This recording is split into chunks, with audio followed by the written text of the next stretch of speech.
Para quem não conhece, o Blue Man é um grupo que faz espetáculos no mundo todo e a gente começou a trabalhar para desenvolver um espetáculo no Brasil. E nesse processo, eu me deparei com essas tais 6 lentes criativas para experimentar o mundo. E elas não eram lentes, na verdade. E esse processo ele começou no momento em que eu estava em Nova York, num board criativo, com outros 7, 8 diretores criativos, e a gente estava discutindo sobre conteúdo.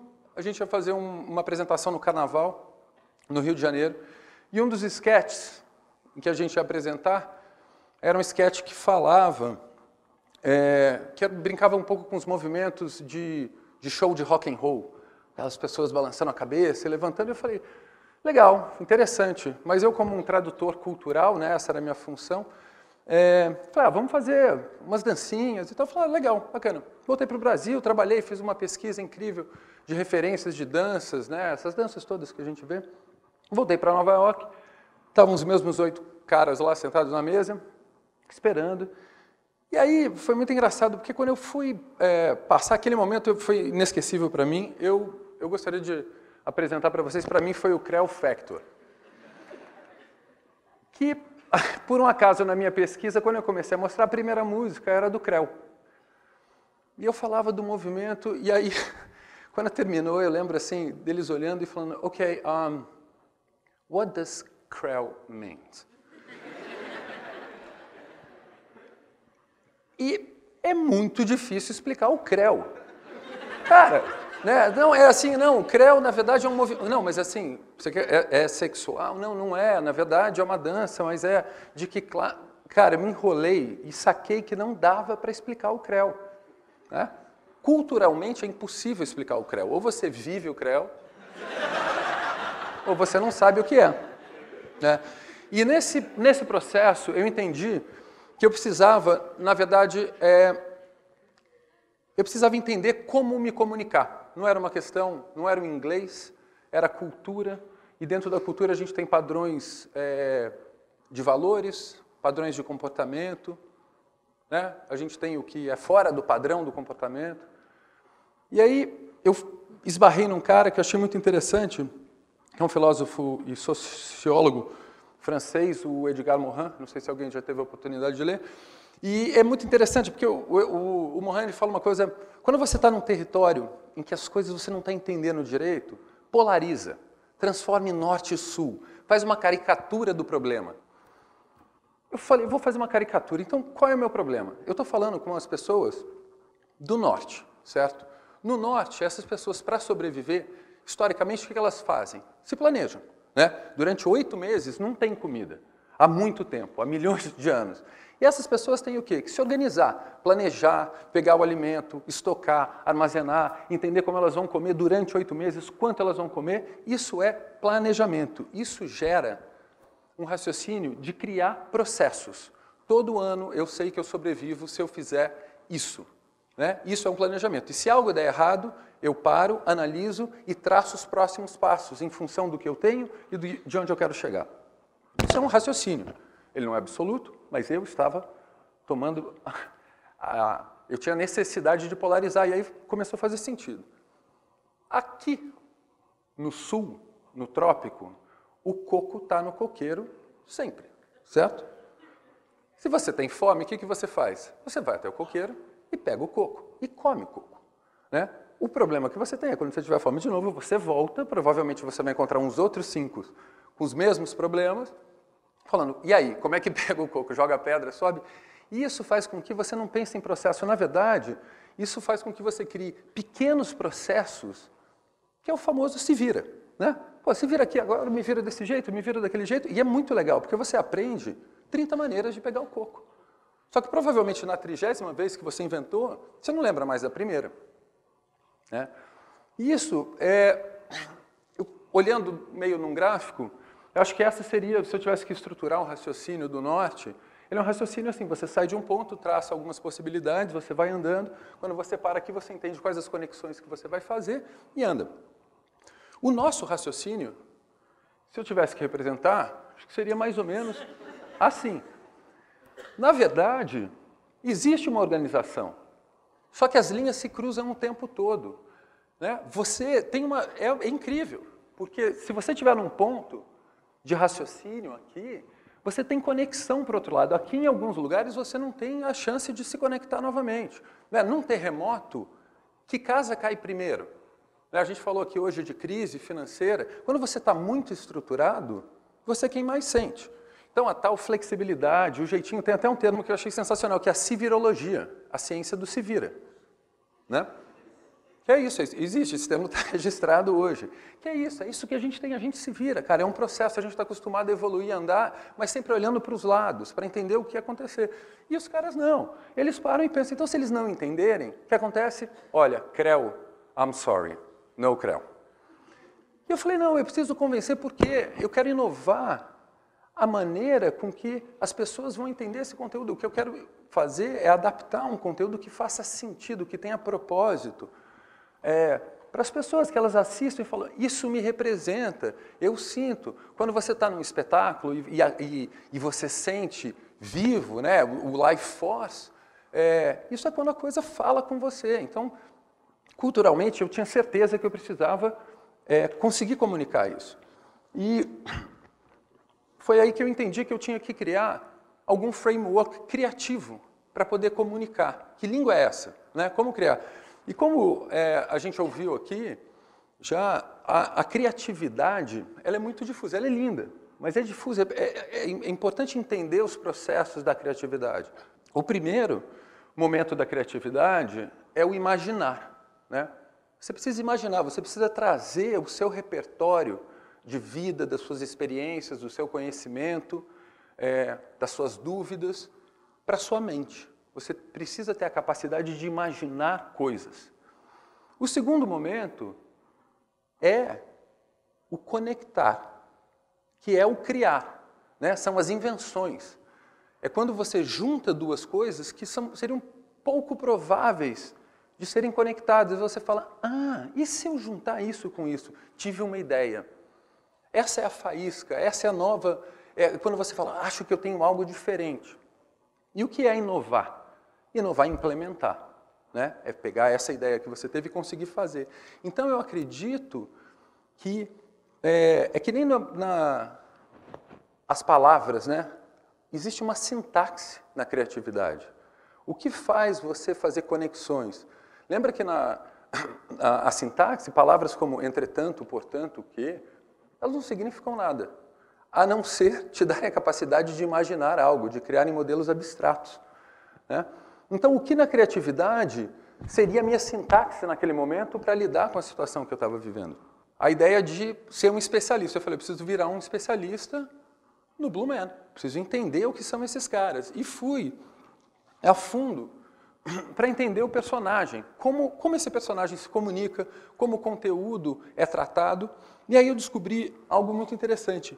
Existiam alguns padrões de arquétipos ao qual o personagem sempre está atrelado quando ele está se apresentando, quando ele está interagindo com o público.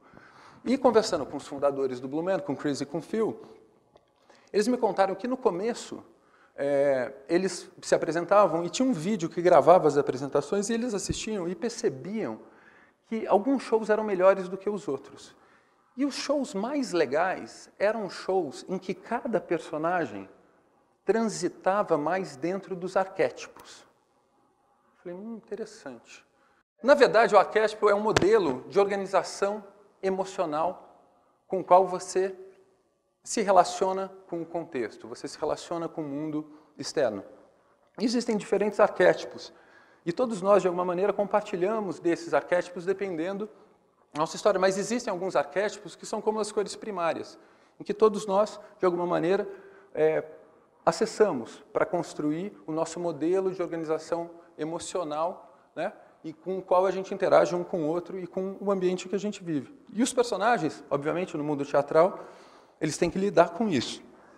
E aí, quando eu entrei dentro dos arquétipos, no Blue Man, o personagem sempre transita nesse diagrama, né?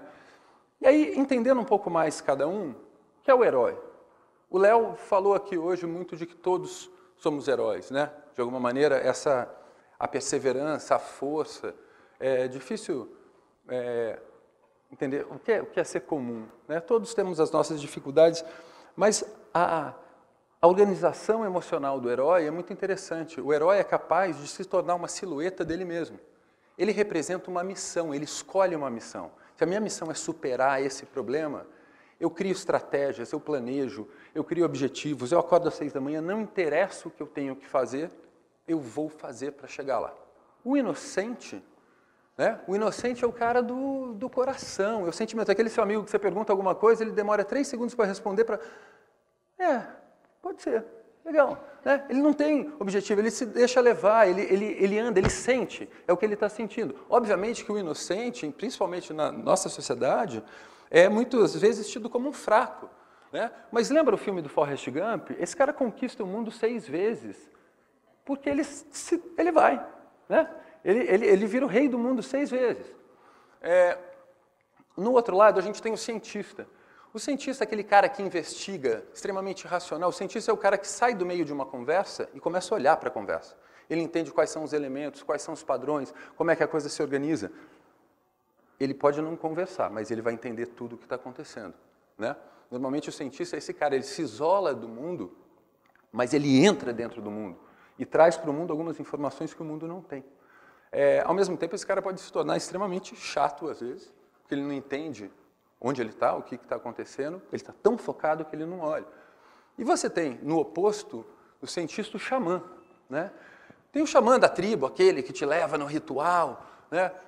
Mas a gente tem alguns xamãs modernos, as estrelas de rock, pega Jimi Hendrix, Renato Russo, aqui mais perto da nossa cultura, são xamãs, são pessoas que transcendem qualquer coisa, elas te colocam em suspensão. Você ouve uma letra, você ouve uma música.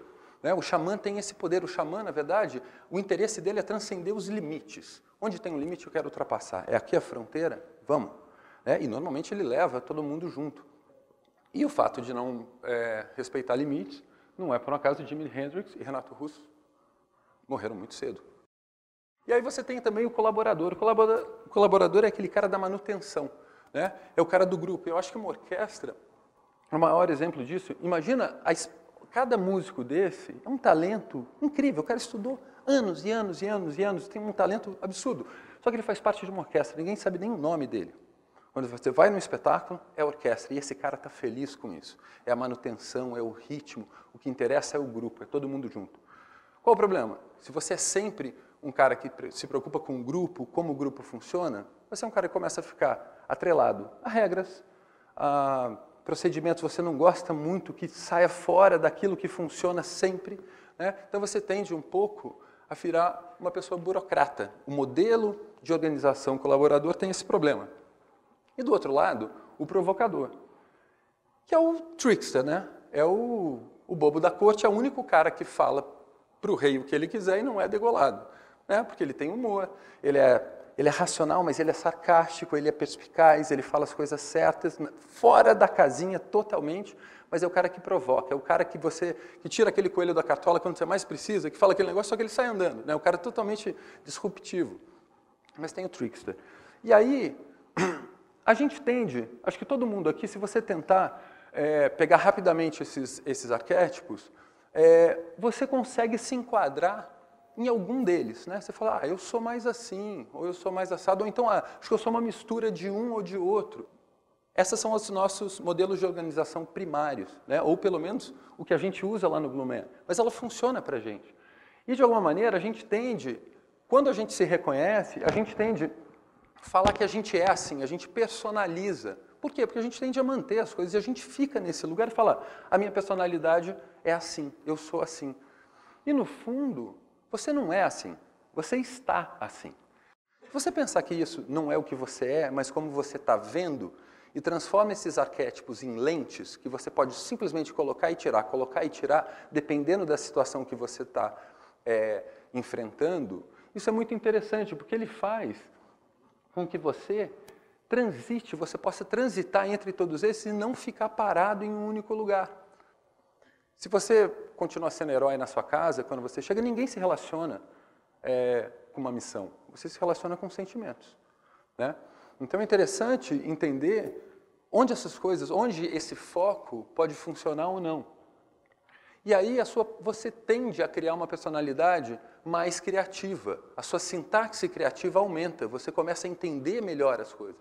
E se você olhar nesse diagrama, né, quando a gente separa, por exemplo, o herói e o cientista, com isso que a gente falou, o herói na questão dos seus objetivos, o cientista na análise, você vê que são modelos de organização que são totalmente cerebrais, eles são verbais.